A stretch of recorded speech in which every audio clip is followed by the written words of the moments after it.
Hello, hello.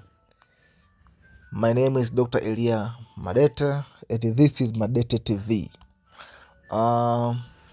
Jana tumepokea taarifa kutoka Baraza la Mitihani la Taifa la Tanzania, yani NECTA, kwamba tarehe 6 saa 5 asubuhi watakuwa na kikao na waandishi wa habari, na kikao chenyewe kimetangazwa na Profesa Said Mohamed, katibu mtendaji wa NECTA, na kikao chenyewe kitahusu kutangaza matokeo ya kidato cha 6 na ualimu ya mitihani ambayo ilifanyika mwezi wa 5 mwaka 2026.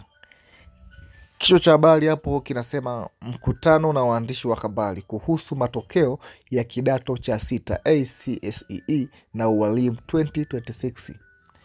Muda ni tarehe 6 Julai 2026. Mahali ni ofisi za Baraza la Mitihani la Tanzania NECTA, Dar es Salaam, saa 5 asubuhi.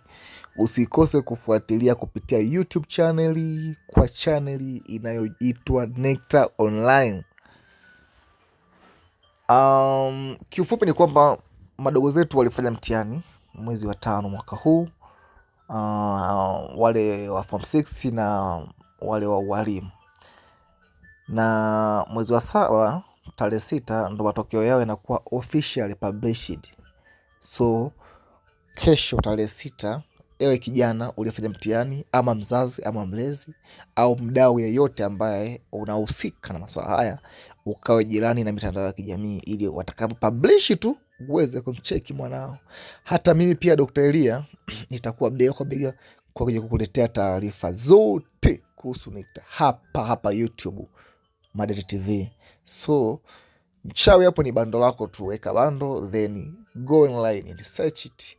Najua kwa sasa mtakuwa mpo matumbo joto sana, ni tumbo linauma, yani mnawaza itakuwaje, ila mimi nakwambia usiwazi, sababu kipindi hiki ambacho mnakipitia sasa hivi na sisi brother zenu tulikipitia huko nyuma. So nadhani Mungu yupo pamoja na nyie, na wasahishaji pia nadhani walikuwa makini zaidi kwenye kusahisha, na mlichokipanda ndo mtakachokivuna. So wala msiwaze kuhusu hilo madogo zangu. Nawatakia mitihani mema na vile mitihani mema. Nawatakia maandalizi mema ya kuyapokea matokeo, na kuna wale ambao wako jeshini, so mnaweza mkawaangalizia kama mna namba zao ili mjue kwamba maendeleo yao yapoje, na mkishapata hiyo nadhani ndo itakuwa mwanzo wa kuapply mikopo na vyuo. Maana vyuo nadhani vitafunguliwa tarehe 15 Julai kwa mujibu wa TCU. Walitoa taarifa hiyo juzi tarehe 4 jana. Basi mimi nawatakieni kila heri na nawatakieni maandalizi mema ya kuyapokea matokeo hayo, lakini naomba katika akaunti ya YouTube Madete TV msiweze kuondoka. Subscribe, share, like and comment. Na kwa kule Facebook unanipata kwa jina la Dr. Elia.